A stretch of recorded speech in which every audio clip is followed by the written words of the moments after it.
আসসালামু আলাইকুম। প্রিয় দর্শক, অন্য মঞ্চের আলাপচারিতায় আপনাদের সকলকে আমন্ত্রণ জানাচ্ছি।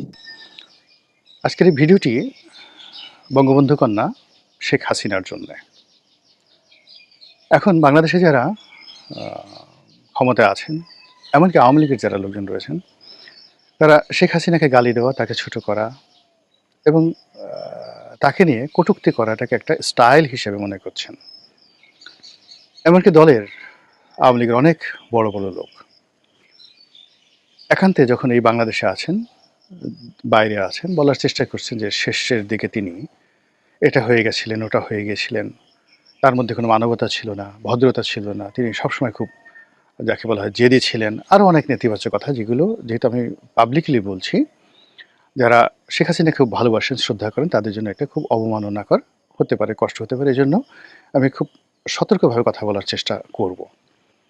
আর এখানে আমি নির্মোহভাবে কিছু কথা বলবো শেখ হাসিনার জন্যে। একজন বাইরের মানুষ হিসেবে বা একজন রাজনৈতিক বিশ্লেষক, মানে আমার যে বয়স, আমার যতটুকু আমি জানি এবং আমি যতটুকু এই মুহূর্তে তাকে দেখছি, ততটুকুই বলবো। তিনি যখন ক্ষমতায় ছিলেন আমি সমালোচনা করেছি, শালীনতা সহকারে সমালোচনা করেছি তার সরকারের। কিন্তু ব্যক্তিগতভাবে আমি কখনোই তাকে কটাক্ষ করে কোনো সমালোচনা করিনি, করবও না কখনো। এর কারণ হলো যে আমি ব্যক্তিগতভাবে সবসময় একজন কৃতজ্ঞ মানুষ হিসেবে বেঁচে থাকতে চাই। আজকের গোলাম মোল্লা রনি, যতটুকু পরিস্থিতি, যতটুকু বিস্তৃতি, সেটা আমি যদি আওয়ামী লীগের সংসদ সদস্য না হতাম, বিএনপি আমাকে মনোনয়ন দিত না। আবার বিএনপির মনোনয়ন পাওয়ার পরে আজকের এই সমাজে আমি যে একটা বিকল্প প্ল্যাটফর্ম পেয়েছি, কাজে আমি বিএনপির প্রতি কৃতজ্ঞ। এবং আমি যতটুকু এই যে কাজ করতে পারছি, কারো কিছু উপকার হোক বা না হোক, কিন্তু আমি যে বক্তব্য দিচ্ছি হয়তো অনেকের ভালো লাগছে। প্রতি মাসে আমার এই ইউটিউব চ্যানেলে অন অ্যাভারেজে 1 কোটি লোক শুধুমাত্র আমার চ্যানেলে দেখছে। গত 1 বছর ধরে প্রতি মাসে 1 কোটি লোক দেখছে। তো তারা তো এমনি এমনি দেখতেন না। আবার শত শত মানে তরুণ যারা ইউটিউবার আছে, আমার ক্লিপগুলো তারা ইউটিউবে, তাদের চ্যানেলে, ফেসবুকে তারা যাকে বলা হয় কপি করছেন। আমি এগুলো নিয়ে কখনো বাধা দেইনি। আচ্ছা ঠিক আছে, করুক। এবং কিছু কিছু দেখা যাচ্ছে যে আমার ভিডিওতে, আমার চ্যানেলে যা মানে ভিউ হয় তার সাথে অনেক অনেক বেশি। এর কারণ হলো তারা খুব অ্যাট্রাকটিভ থাম্বনেইল এবং যাকে বলা হয় হেডলাইন দিয়ে থাকেন। এরপর এই ভিডিওতে যে ভিডিওগুলো আমি ডেইলি করি, ডেইলি আমি 3টা করে ভিডিও দেই। অলমোস্ট প্রায় সব ভিডিওগুলোই অনেকগুলো পত্র-পত্রিকা সেগুলো নিয়মিত ছাপায় এবং এগুলোর বক্তব্য ফটো কার্ড হিসেবে ব্যবহৃত হয়।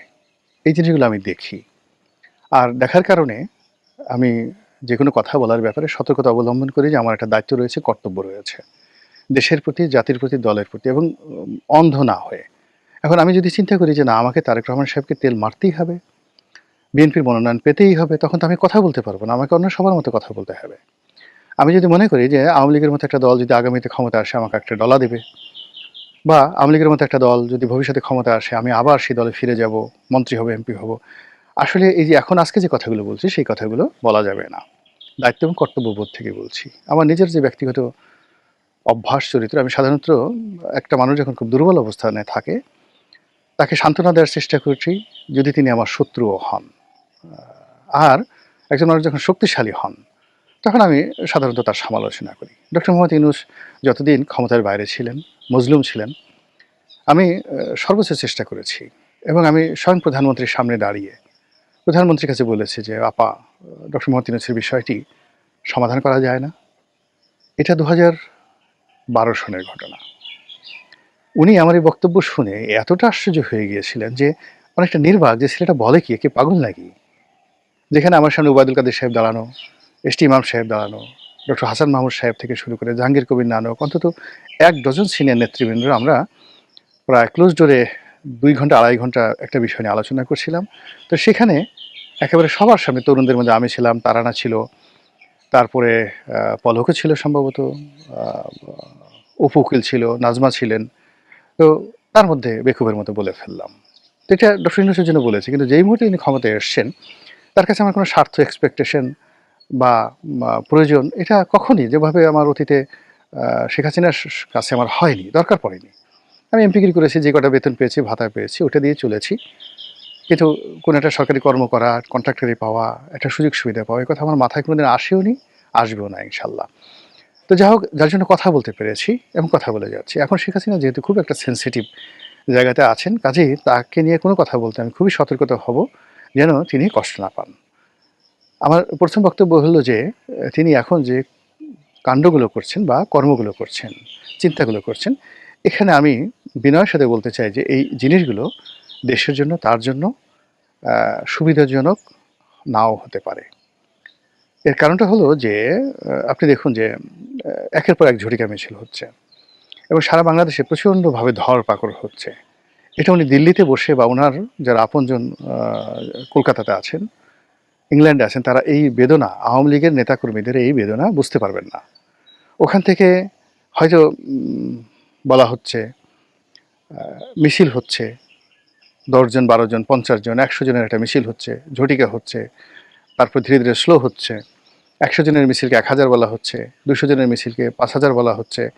এটা প্রোপাগান্ডা। কিন্তু বাস্তবতা হলো যে মিছিলগুলো যেভাবে শহরে থাকি, আমি এগুলো সব ফেসবুকে দেখি যে মিছিল হচ্ছে। কিন্তু আমি এখন পর্যন্ত প্রচণ্ড আমি ঘোরাফেরা করি ঢাকা শহরে। আমার চোখে আমি গত ১ সপ্তাহতে যেমন বড়, বড় ২ টো মিছিল হয়েছে। এইজন্য এটা বলা আরকি। একটা মিছিল হয়েছে গুলিস্তানে, আরেকটা মিছিল হয়েছে ফার্মগেটে। ফার্মগেট থেকে খামারবাড়ি হয়ে সংসদ ভবনের দিকে। বেশ বড় মিছিল হয়েছে।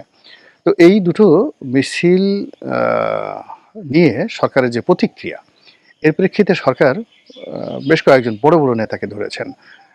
এই মুহূর্তে যারা সরকারের জন্য, মানে আওয়ামী লীগের জন্য খুবই একটা অ্যাসেট ছিল। যেমন পটুয়াখালী পৌরসভার মেয়র মহিউদ্দিন, তাকে ধরেছে। ও কিন্তু নিরাপদে পালিয়েছিল।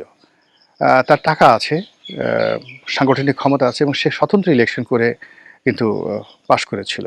আওয়ামী লীগ সে করে, কিন্তু সে কিন্তু আওয়ামী লীগের প্রার্থী ছিল না এবং পটুয়াখালীতে কিন্তু আজাদ, মহিউদ্দিন ওদের একটা, যাকে বলে ওর বড় ভাই মহিউদ্দিন, ও মহিউদ্দিন ওরা কন্ট্রাক্টারি করে মূলত, আর বড় ভাই আজাদ, এদের একটা সর্বদলীয় গ্রহণযোগ্যতা আছে এবং তারা আওয়ামী লীগকে ধীরে সুস্থে নিরাপদ থাকলে অনেক উপকার করতে পারত। কিন্তু সেই মানে মহিউদ্দিন ধরা পড়েছে।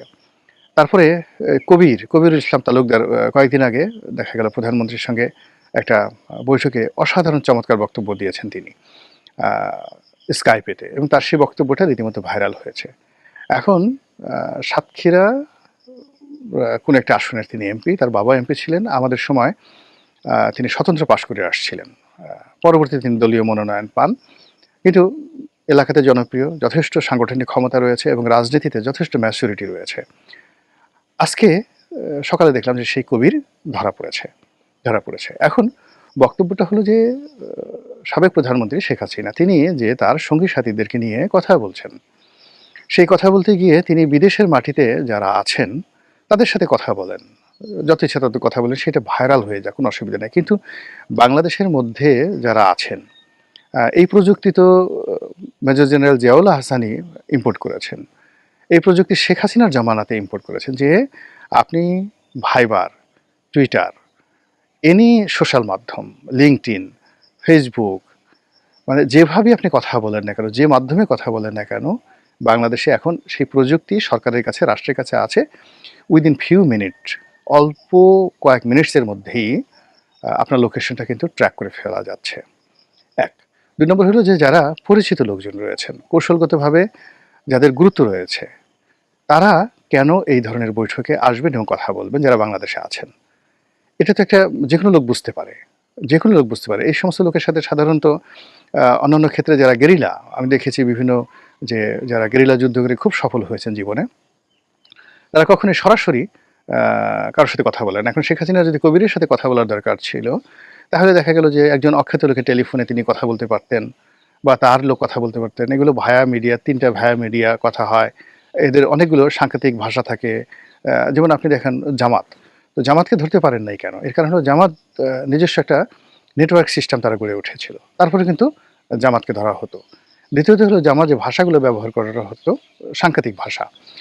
তো সেই সাংকেতিক ভাষার কারণে কি হলো, জামাতের যারা শীর্ষ নেতৃবৃন্দ, কৌশলগত যারা অপারেশনাল নেতৃবৃন্দ ছিল, তাদের একজনকেও কিন্তু আওয়ামী লীগ ধরতে পারেনি এবং এখনো পর্যন্ত জামাত তাদের যারা এই বিভিন্ন জায়গাতে মানে অপারেশন চালানোর মতো দক্ষতা, অভিজ্ঞতা, যোগ্যতা আছে, তাদের কাউকে এখনো তারা মুখোমুখি করেনি। তারা তো কেবলমাত্র জামাতের আমির, সেলিম উদ্দিন, হামিদুর রহমান আজাদ কিংবা গুলাম পারওয়ার, ওনাদের মধ্যে যারা পলিটিক্যাল লোকজন তারা সম্মুখ সারিতে আসছে, বাংলাদেশে থাকছে, পুলিশ ধরেছে, তারা পালিয়ে থেকেছে, আবার সেখান থেকে বের হয়ে এসেছে। কিন্তু তাদের যে মূল কাজগুলো যারা ইফেক্টিভ ওয়েতে কাজগুলো করে, তারা কেউ মানে তাদের নামও এখন পর্যন্ত ডক্টর মোহাম্মদ ইউনূস জানতে পারেনি। এই যে সাদিক কায়েম যেভাবে ছাত্রলীগের মধ্যে লুকিয়েছিল, এটা পলিটিক্যাল উইংসের দ্বিতীয় গ্রেড। এখন আওয়ামী লীগকে যদি এইভাবে আসতে হয়, তাকে প্রথমত একটা পঞ্চবার্ষিকী পরিকল্পনা করতে হবে, মানে 25 বছরের পরিকল্পনা করতে হবে। অতীত যা বলে সেটা হলো, আপনি বোঝার চেষ্টা করুন, একবার বড় বৃক্ষ যদি পড়ে যায় সহসা সেখান থেকে ফিরে আসে না। যদি আপনি ফিরে আসার ইতিহাস ধরেন, বেনজির ভুট্টোর ফিরে আসার ইতিহাস আর নওয়াজ শরীফের ফিরে আসার ইতিহাস, এই দুটোকে আপনি যাকে বলা হয় কগনিজেন্সে নিতে পারেন। তারা রাতারাতি 2-5 বছরের মধ্যে ফিরে আসেনি এবং এখনো পর্যন্ত নওয়াজ শরীফ দাঁড়াতে পারেনি। বেনজির ভুট্টো ফিরে এসেছেন কিন্তু মারা গেছেন। তো এই বিষয়গুলো বিএনপিকে স্মরণ রাখতে হবে, আওয়ামী লীগকে স্মরণ রাখতে হবে। তারা যদি মনে করে যে 1 বছরের মধ্যে, 6 মাসের মধ্যে, 2 বছরের মধ্যে মানে তারা ফিরে আসবে বা তারা এই কাজগুলো করবে, ক্ষমতা দখল করে ফেলবে, এটা দিবার স্বপ্ন, প্রচণ্ড দিবার স্বপ্ন। ইতিহাসে কখনো এই ঘটনাগুলো ঘটেনি। আপনি খুব একটা চা, গরম চা যদি খেতে যান সঙ্গে সঙ্গে মুখ পুড়ে যাবে। আর এখন যদি ধরেন ভারতও যদি সরাসরি সার্জিক্যাল স্ট্রাইক করে শেখ হাসিনাকে বাংলাদেশের প্রধানমন্ত্রীর আসনে বসায় দেয়, এই প্রশাসনের উপর চালিয়ে দেয়, বড়জোর 30 দিন, বড়জোর 30 দিন তিনি টিকতে পারবেন, আর একটা পাল্টা কূপ হয়ে যাবে। এটা হলো বাস্তবতা। এই জন্য হয় কি, যে ক্ষত তৈরি হয়েছে সেই ক্ষতটা দূর করার জন্য ধীরে ধীরে এগোতে হবে।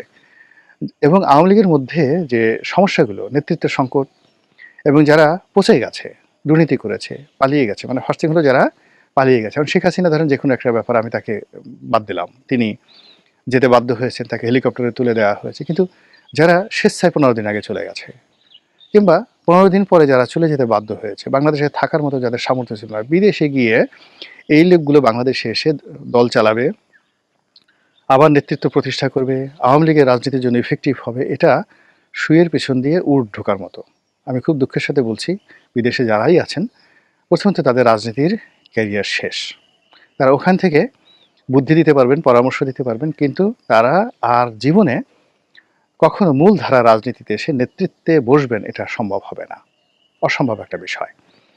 রাজনীতি একটা সাহসের ব্যাপার। আপনি গিয়ে দেখুন যে এই যে বেগম জিয়া বাংলাদেশে বসে আছেন, কত নির্যাতন জুলুম হয়েছে, কিন্তু তিনি আছেন, ফলে বিএনপিটা কিন্তু টিকে আছে। আবার দেখেন, তারেক জিয়াকে বিদেশে পাঠিয়ে দেওয়া হয়েছে, এখন সমস্ত কিছু তার নিয়ন্ত্রণে, তার দল সবকিছু করছে, কিন্তু তিনি আসতে পারছেন না। একইভাবে জয়ের কথা বলেন, ববির কথা বলেন, যারা এখন বিদেশে বসে আছেন তারা কেউ বাংলাদেশে এসে মানে তারেক জিয়ার সাথে ভালো কিছু করবেন, এটা আপাতত কল্পনা করা যায় না। ইকুইভ্যালেন্ট তারেক জিয়া জয়, মানে এখন তারেক জিয়ার জন্য যে অবস্থা তৈরি হয়েছে, জয়ের জন্য আগামীতে হয়তো এরকম বা এর সাথে 19-20 হবে, এর বেশি হবে না। এর কারণ হলো যে আপনি গিয়ে দেখুন যে যখন আকবর জন্ম নেয় তখন সুলতান সুলেমান জন্ম নেয়, যখন সুলতান সুলেমান জন্ম নেয় তখনই কিন্তু দেখা যাচ্ছে যে রানী এলিজাবেথ জন্ম নেয়।